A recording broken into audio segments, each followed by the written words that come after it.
I want to talk about the topic of media perception and the enormous canyon-sized gulf that exists between WWE's media perception and AEW's media perception, and how that affects the business of both of those companies, but in particular, AEW. And I think it's a massive problem for AEW. Some of it is a product of how people consume media. Some of it is deliberate and intentional and strategic and systematic on the part of WWE, and smart, to be completely honest. But it exists. I mean, I've talked about it before. Tony Khan has said at times that AEW is under attack. And he's right. I've talked about it before. There's no denying that. You look around the media landscape, and we all know that wrestling media is an absolute cesspool. Wrestling media is a very unserious media. I say that as a member of it. It is largely driven by people desperately clinging to relevance, to remain relevant in the wrestling business. Assorted grifters and con men taking advantage of not so bright fans who want to hear certain narratives pushed and exist in certain echo chambers. And it is also made up of a bevy of amateurs parading as professionals in terms of a lot of the people doing the reporting. And there just aren't a lot of serious people, serious professionals covering pro wrestling on a day in, day out basis. There just aren't. And we all know who those small handful of people are. And even some of those people, there's some micro issues that certainly can be brought up in terms of how they approach and do their jobs as well. But, let's just start sort of at the top of the wrestling media food chain, and that's with your most high-profile people in the wrestling media who speak to, in general, the largest audiences, and that's people like Eric Bischoff and Jim Cornette. And both of those people are obviously very much anti-AEW, anti-Tony Khan. Cornette legitimately despises the elite and dislikes AEW and is not a big fan of Tony Khan and has been saying from day one that AEW is going to die. He said it would die within 6 months, and now he has built and cultivated an audience of people who tune in, to use an antiquated term, each and every week to hear the latest way that he is going to slander Tony Khan, AEW, the elite, etc. And he leans into it. But I do think his dislike of AEW and the product is genuine, or at least more genuine than someone like Eric Bischoff, who continues to be platformed by people, whether it's Conrad Thompson or John Alba, who honestly should be ashamed of themselves for giving Bischoff the outlets to spew his absolute nonsense. Whereas I believe there's some legitimacy to Jim Cornette's feelings in regards to AEW, even though he's clearly leaning into a certain kind of audience when speaking about how he feels about it. Eric Bischoff is just a complete and total fraud. I mean, that guy's just a worker and a grifter, and he has nothing substantial. He has nothing of value to add to pro wrestling. I mean, he is a scourge on the pro wrestling business. He has nothing to offer but negativity, and he is a net negative, and he is hurting the pro wrestling business because he's an absolute fraud. I mean, just a couple of days ago, Eric Bischoff was on a show with Conrad Thompson talking about how Tama Tonga is a great young talent. A great young talent is how he described Tama Tonga, who obviously just recently debuted with WWE. Tama Tonga's 41 years old. I have nothing against Tama Tonga. He's a talented guy. I've talked about him for years. But it's just another example of Eric Bischoff exposing himself in a small way. He knows nothing of Tama Tonga. He knows nothing about him. starting with how old he is. He's probably never seen him wrestle, but he signed with WWE, so he's a great young talent. Had Tama Tonga signed with AEW, we all know what Bischoff would be spewing. Oh, Tony Khan signed another difference maker that won't make a difference. Tony Khan's roster is too big and bloated. We know all the tired narratives that are out there, and that's exactly because that's what Eric does. He's a con man. He's always been a con man.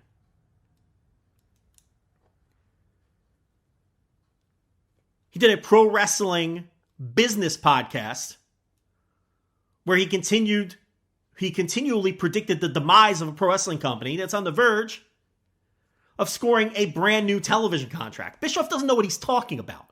The thing is, Bischoff knows he doesn't know what he's talking about, but he has an audience that eats up his content, and that's all that matters, and he knows that. And the content that's valuable in the current climate is anti-AEW, anti-Tony Khan content. So Eric leans in. And Eric continues to spew nothing but nonsense. The guy knows nothing in terms of the current wrestling scene. He's useless. He has nothing to offer pro wrestling.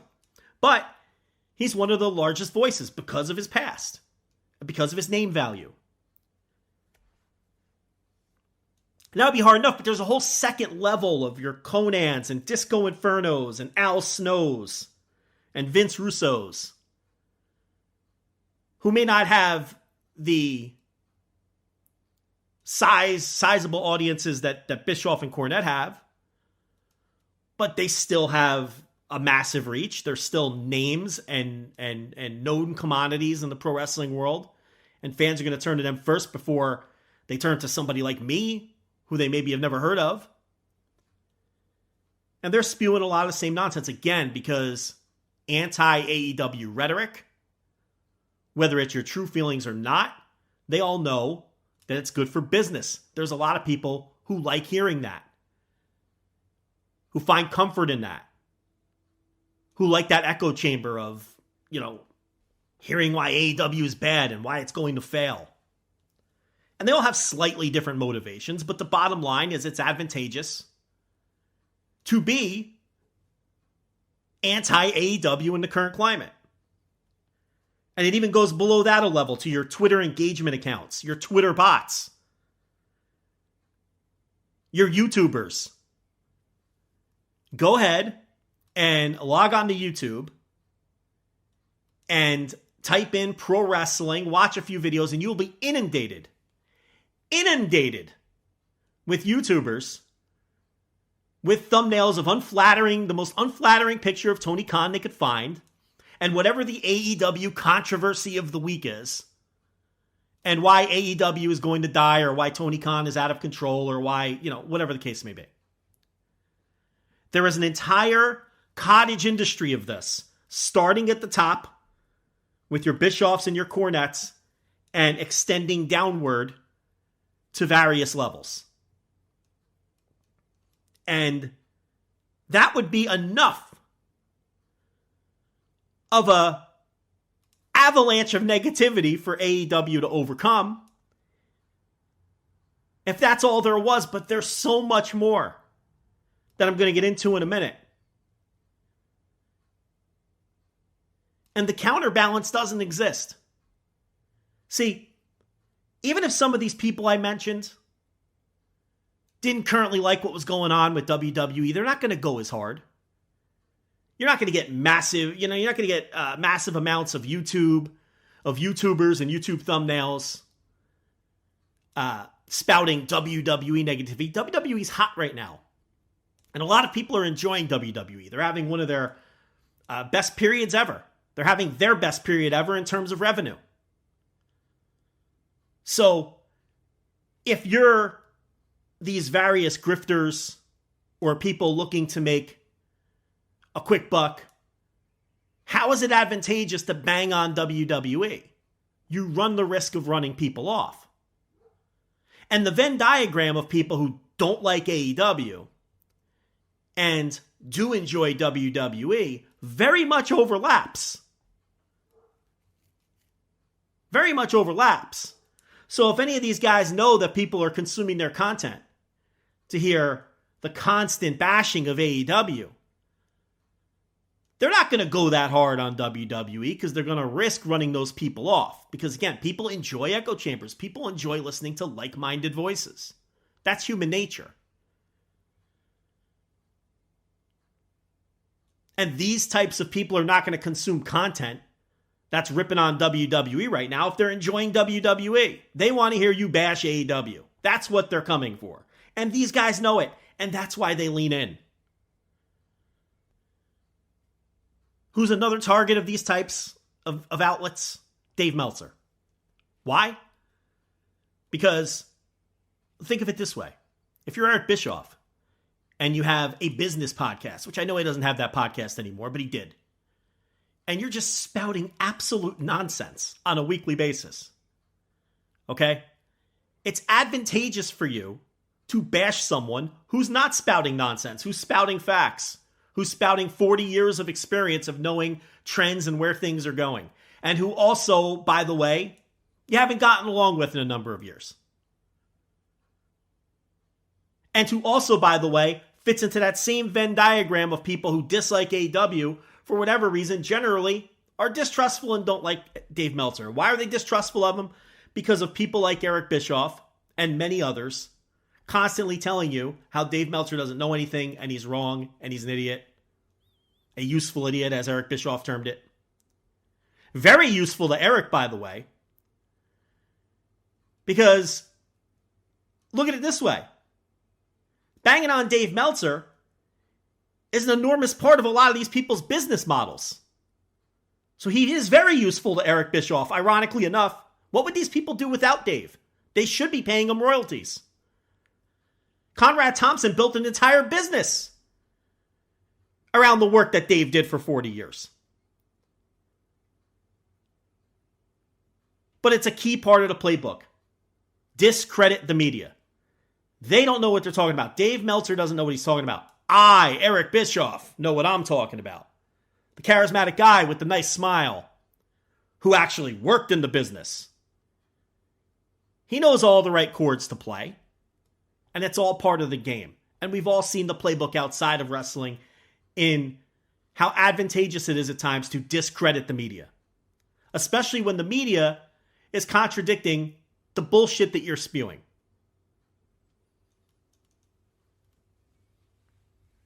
And then a lot of these other people on, these lower, they follow the leader. Or the leaders in this case. And spew the same rhetoric. I mean, there is a narrative out there that Dave Meltzer is on the take from AEW, which anyone who consumes Dave Meltzer's content knows that's nonsense. Forget being on the take, that's preposterous to begin with. But that Dave Meltzer is some flag-waving AEW homer is complete nonsense. He's super critical of AEW. In fact, the dirty secret is, if you consume Dave Meltzer's content, he's far more critical of AEW than he is WWE because WWE is clicking on all cylinders. Meltzer's customer base complains to Dave that he's too soft on WWE and too hard on AEW. But that would require you to be familiar with the man's content to know that, and it doesn't suit the interest of the grifters. Discrediting the media does.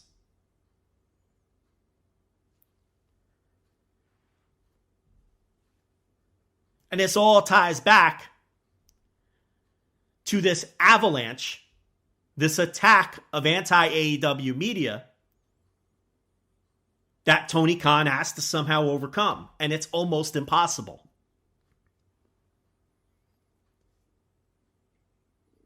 Because there is no balance on the other side. There is no anti-WWE media because people are terrified to criticize WWE because they feel like it's bad for business. And that doesn't mean that there can't be a space that exists for just fair, honest critique. Of course there is. You're listening to a show right now that has built its reputation on fair, honest, and sometimes brutally honest opinions and critique. And we're thriving. We are thriving. But that took over a decade. That took almost 13 years of building a reputation of fair, honest, brutally honest at times critique. Coming from, all modesty aside, entertaining personalities with some charisma who have good chemistry, who deliver it all in an entertaining package. And look, that's not easy. And not everyone could do that. And not everyone's willing to put in the work for over a decade to get there, to where, this thing is a self-sustaining business that puts food on the table. So what's the shortcut? What's the quickest path? Well, what gets the most attention now? The most unflattering picture of Tony Khan possible, and the reason why AEW is dying this week. Now, you can sit there and say, and some of you probably are, oh yeah, right, people can just ignore that stuff. Yeah, you, a savvy Flagship listener who knows better, you could ignore it, and maybe you do. The problem is it then dominates algorithms. If you're not getting inundated with Eric Bischoff and Vince Russo and Jim Cornette, you're getting inundated with all of these, micropods and YouTubers that nobody has ever heard of. And if you go on social media, if you go on Twitter, you are just, if you click that godforsaken for you tab, you're just inundated with Twitter engagement accounts where, the number of WWE engagement accounts compared to AEW accounts has got to be conservatively 10-1. I'm talking paying for the blue check mark, anti-WWE, anti-AEW, pro-WWE engagement accounts compared to paying for the blue check mark, we're AEW cheerleaders. It's 10-1 minimum. And that's before we even get into the bots. So you could say, yeah, people can just ignore it. But, that's you, informed consumer of media. Not random wrestling fan who goes on YouTube and is just inundated with this stuff. It's a deluge on YouTube and social media. And it's hard to overcome when you're constantly being told that the company is dying, is going to die, that none of their stars are really stars or difference makers, or that, there's no stories. I don't have to go through every, one of these. You know the narratives. It's a lot. And that alone would be almost impossible to overcome. But it's not just that. It's the mainstream media, which, thanks to Nick Khan, very often will do the bidding of WWE. WWE also has a 40-year head start as the established pro wrestling brand. WWE is pro wrestling to a lot of people, so it already has that advantage. Enter Nick Khan, who had previous existing relationships with so many of the mainstream media outlets that WWE is tight with. And it's the more, for lack of a better term, professional wrestling media, the professional wrestling media, for lack of a better term, because there's not a lot of pros who do this. And the way WWE has systematically and strategically controlled the influential pro wrestling media as well. And how have they done that? That's largely Nick Khan. Nick Khan is now the most powerful person in pro wrestling. They'll let you think that Paul Levesque is. But it's Nick Khan. And how did Nick Khan ascend? Well, Nick Khan is a killer. He's a legitimate real-world alpha beast. Okay? And has been for years. And he entered a circus world run by circus clowns. Pro wrestling was easy for him.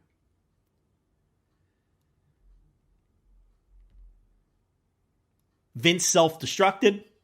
Nick Khan's now the president of the company, and he's the most powerful person in the business. And he's the best hire Vince McMahon ever made.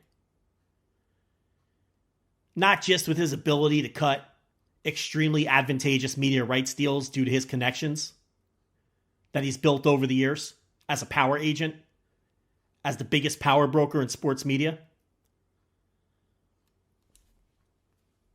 Not just that, but because of the strategic control of both the mainstream media and the wrestling media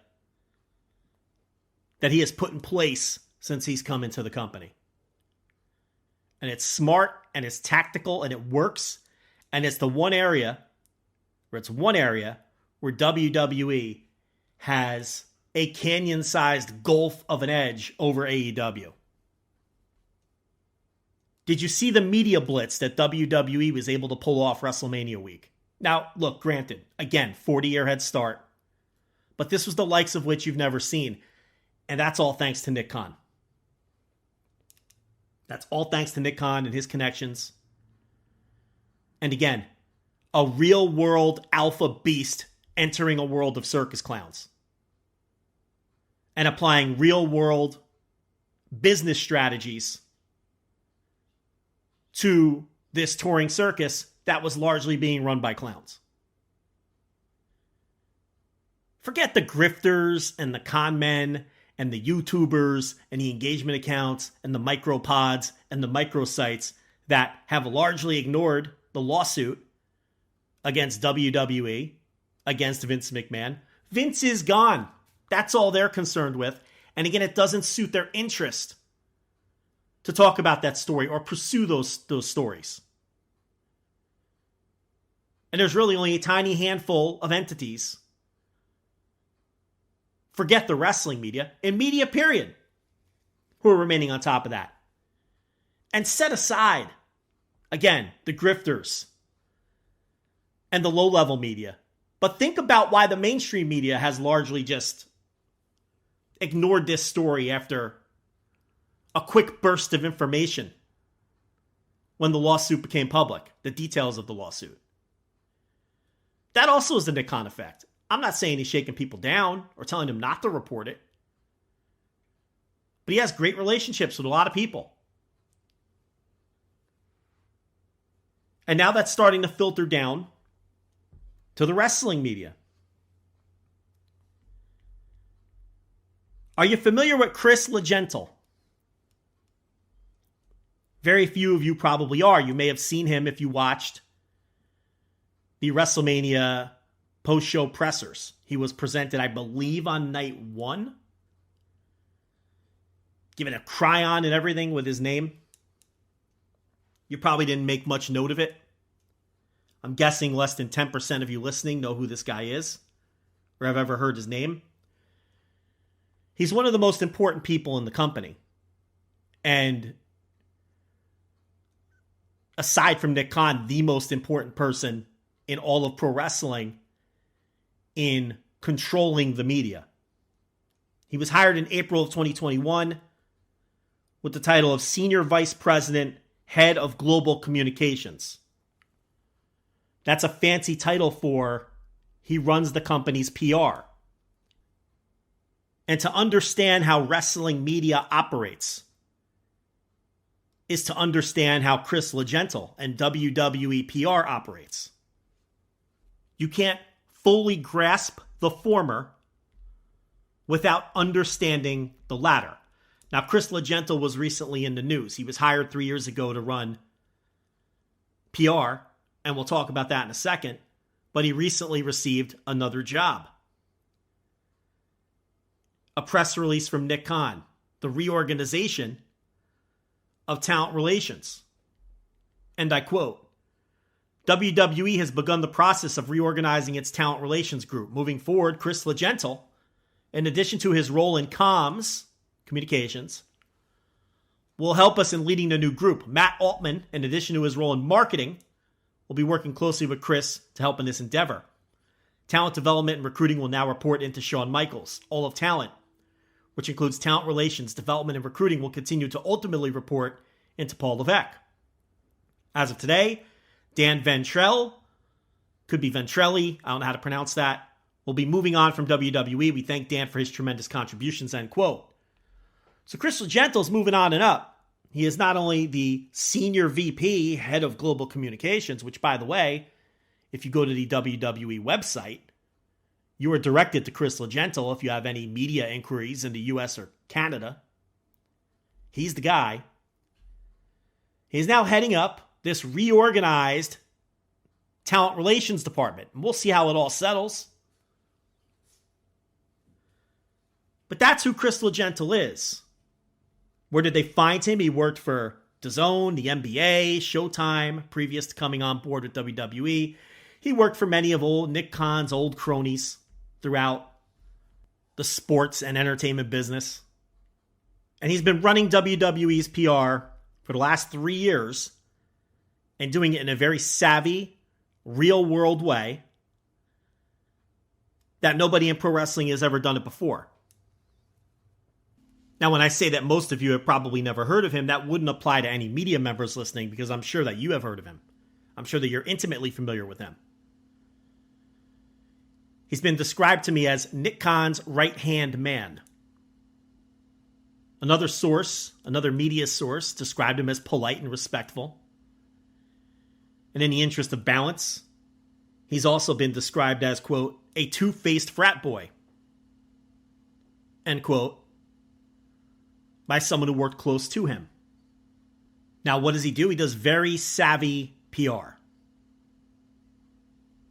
You know, the best way to describe PR is at your job, you probably have a human resources department. And many people will tell you, always keep human resources at arm's length. Why? Human resources, they feel like they're your friend. They feel like they're in your corner. What you always have to remember is that HR's primary job is to protect the company. To protect the company's interests and to protect the company's money. Now, sometimes protecting the company and protecting you, the employee, those things will intersect. And HR will very much be your friend in those scenarios. But HR's job is not to protect you, the employee. HR's job is to protect the interests and the money, ultimately the money, of the company you work for. PR for these gigantic companies like WWE very much operate in the same way. They'll be friendly to the media. Again, Legentil, polite, respectful. He'll give you his time. They want you to think they're your friend. But what is the job of public relations? To protect the image and ultimately the interests and the money of the company. So everything PR does has to be viewed through that lens. How does this relate back to Legentil? He's a known entity in wrestling media. He'll give you stories. His people will give you stories. His department will give you stories. But here's the catch. You can't put his name on it. You can't put any of his people's name on it. You can't put his department's name on it. You can't put WWE PR's name on it. Why does that matter? It matters because when there's a deluge of puff pieces out there in the wrestling media space, putting over things like Paul Levesque thanking the crew at WrestleMania, which was a real actual headline about a week ago. That's right. Paul Levesque thanked the crew at WrestleMania. And we were told it was heartfelt. What an amazing man. Accompanied by a dignified picture of Levesque, looking like a conquering soldier or a strong leader. A far cry from those unflattering pictures possible of Tony Khan attached to the latest 48-minute YouTuber rant on something he tweeted. You know, the important things in pro wrestling. So stories like Paul Levesque thanking the crew at WrestleMania, or the Fast Nationals, which was a story that yours truly, not OJ, but Joe Lanza, broke several years ago when all of a sudden we were getting Fast National numbers of SmackDown and Rampage on Saturdays. This is a few years ago now, and I broke this story on Twitter and talked about it on the Flagship. But it was me that did the digging, and I don't remember the exact number, years on, 3 or 4 different people in the media who were receiving these Fast Nationals, and they were coming directly from WWE P.R. And if you recall, there was mainstream media putting it out, sports media people, in addition to all of the wrestling media people, until most of the wrestling media people caught on to what the game was. And the sports media people who were doing a solid to Nick Khan and his right-hand man, reporting these unflattering Fast Nationals of Rampage and these flattering Fast Nationals of SmackDown, lost interest because wrestling's not their entire beat. To where the only one left doing them just a few weeks in was Cheeseboard Guy. And to this day, he's the only one still reporting the Fast Nationals because the game became clear. This was WWE's PR putting a negative spin on the competition and a positive spin on themselves, which is fine. But again, they don't want their name on it. When you as the consumer take stories like Fast Nationals, which by the way, if you notice, Cheeseboard only puts those out when they are unflattering to Rampage and when they are flattering to SmackDown. When SmackDown's down, no Fast Nationals. When Rampage is up, no Fast Nationals. And even when it fits the description, they'll very often be deceptive numbers. They'll report that Rampage is down X amount of percentage, but it'll be the overnight number or the Fast National number versus the full number from the week before. And as we know, the Fast Nationals are a little lower. It's all a game. It's all a game. And it comes from this PR division. And everyone but Cheeseboard Guy got smart to it and felt uncomfortable doing it. But there's still a bevy of puff stories out there. There's still tons of stories that come directly from Legentil and his team under the condition that you cannot cite them as a source.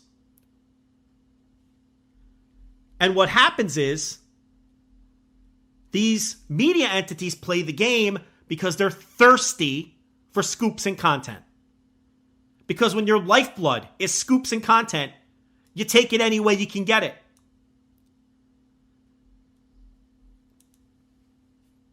This from someone in the media, and I quote, Legentil is a PR professional that reaches out to wrestling media members to give pro WWE news and spins on things. He reaches out to people but tells them to never use his name or say a WWE spokesperson told him this, to make it sound like it's coming from a more unbiased source and not from Nick Khan's right-hand man.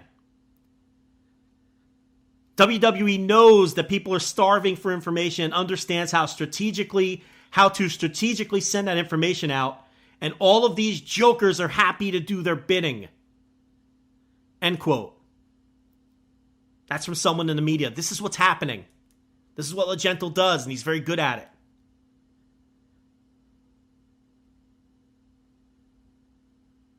These puff piece, soft stories take on a very different tone if they were sourced and cited as coming from WWE PR. Because then you as a media consumer would say, oh, okay, this is coming from WWE PR. This is a message that the company wants to put out.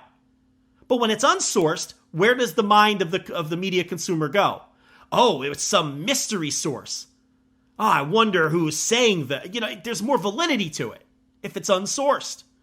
Legentil understands that. WWE understands that.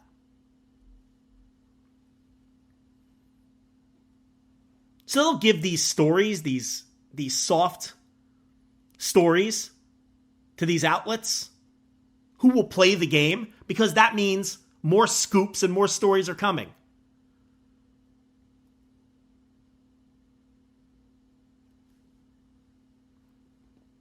And while it's impossible for me to pin specific stories other than the Fast Nationals, which I can confirm are coming from WWE P.R, you can reasonably conclude and figure out which ones might and might not be coming from the company's PR branch. Because that is what's happening, and it's powerful, and it's something that AEW isn't doing. Look, I'm not even saying that it's necessarily all that devious. If the media entities are going to go along with it, why shouldn't they do it? It's on the media entities to put their foot down and say, no, I'm sourcing this. I'm not doing your free PR for you, unpaid, hopefully, and not putting your name on it. That hurts but they don't do that. They're thirsty for the scoops. They're thirsty for the information. They're thirsty to retain the relationship. So they get in the room. So they get in the press box.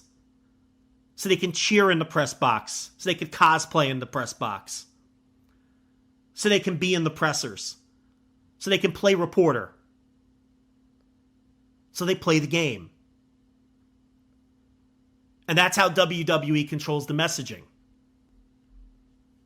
Did you know WWE is suing the state of Texas?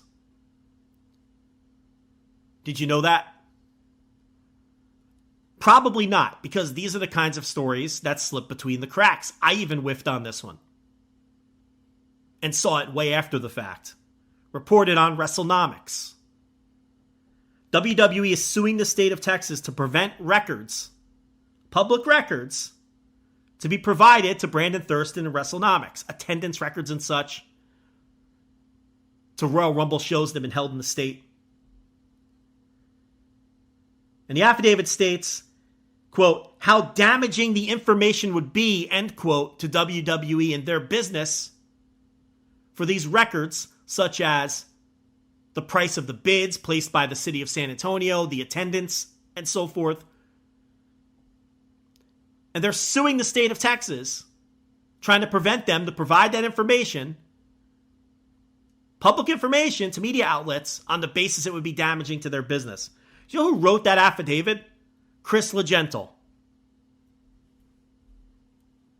That might not be a juicy story, and you're not going to see that one pop up in your YouTube algorithm, much like you're not going to see anything about the sexual assault lawsuits against Vince McMahon and WWE. But what I'm sure you will see are more thumbnails of Tony Khan looking like an insane person, talking about how his latest tweet is going to end the company forever. And I'm sure you'll see aggregators tweeting out whatever utter nonsense Eric Bischoff is spewing on his latest useless audio. And I'm sure you'll see plenty of puff piece WWE stories sourced on background direct from WWE PR, although you'll never be told that. And by the way, if you do step out of line and you report something or even tweet something that the company doesn't like, do you know who's throwing you a message? Do you know who's throwing you a quick text, maybe even a phone call? Chris Legentil. And in some cases, I have been told the big man himself, Nick Khan.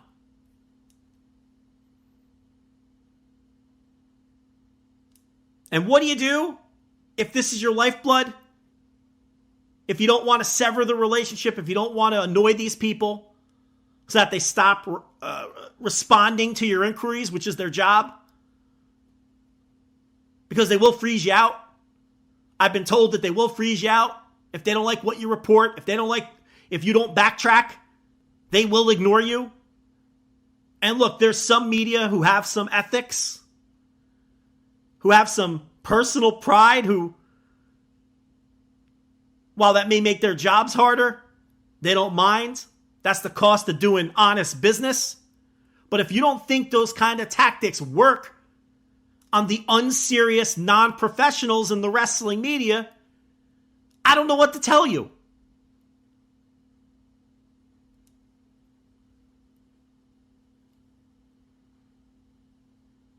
And those are things that are definitely happening. I'm behind the curtain. I talk to people. I know what's going on. And now I'm letting all of you know what's going on. And my message to Tony Khan is it's unacceptable that he doesn't have his own network of PR professionals working hard on behalf of his company to combat this avalanche of negative media perception that is nearly impossible to overcome the way the company is currently constructed. It'd be hard enough anyway to fight WWE with their 4-decade edge. But when you have a wrestling media full of people of age who grew up on the Attitude Era or grew up on John Cena, forget the Hulkamania era, forget rock and wrestling. Do the math, full-grown adults working in wrestling media, we have 3 generations of them now. Your Gen Xers that grew up with Hogan, your millennials who grew up with the Attitude Era, and your next generation that grew up with John Cena. And they have an emotional attachment to the company. So their coverage is always going to be naturally slanted. They want the company to do well emotionally, let alone it being advantageous for business. These are all impossible to overcome. And it makes it even harder when you're trying to overcome a slick, professional, top of the industry PR operation that Nick Khan, WWE, and TKO have working for them as well.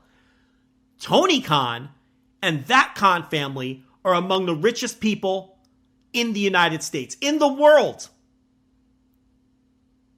And much like I've spoken about the rest of Tony Khan's, of AEW's infrastructure being an embarrassment based on the level of wealth that he has and what he could have in place, PR goes along with that as well.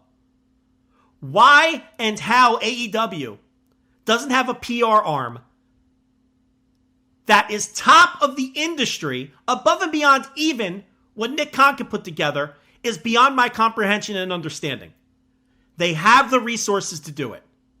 All of these things, the infrastructure in AEW, and in specific, the PR like we're talking about today, to help control media narratives.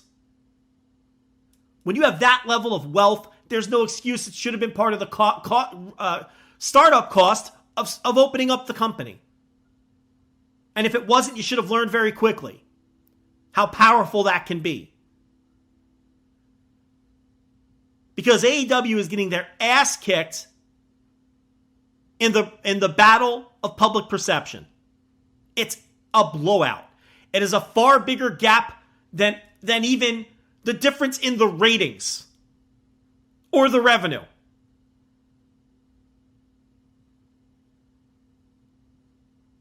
And there's really no excuse for it. Tony Khan has the money to fix that. And he should fix it. WWE is co-opting easily co-opted people right under your nose. They don't even need to try this hard with half of them. But on top of every other advantage, they're working hard to co-opt these people as well.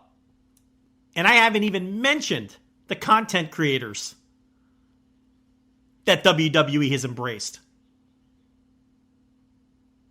The people that create Reels and TikToks and YouTube positivity accounts, which again, ends up dominating the algorithms. When they invite these people to shows and they create their little reels and sometimes their waste of time, puff piece interviews with the talent that people like us will mock because it's not content that's of any use to us.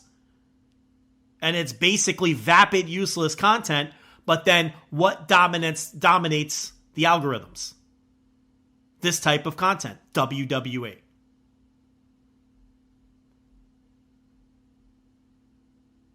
So they are just doing an incredible job cornering the market for every facet of media, from mainstream media to the unserious, unprofessional wrestling media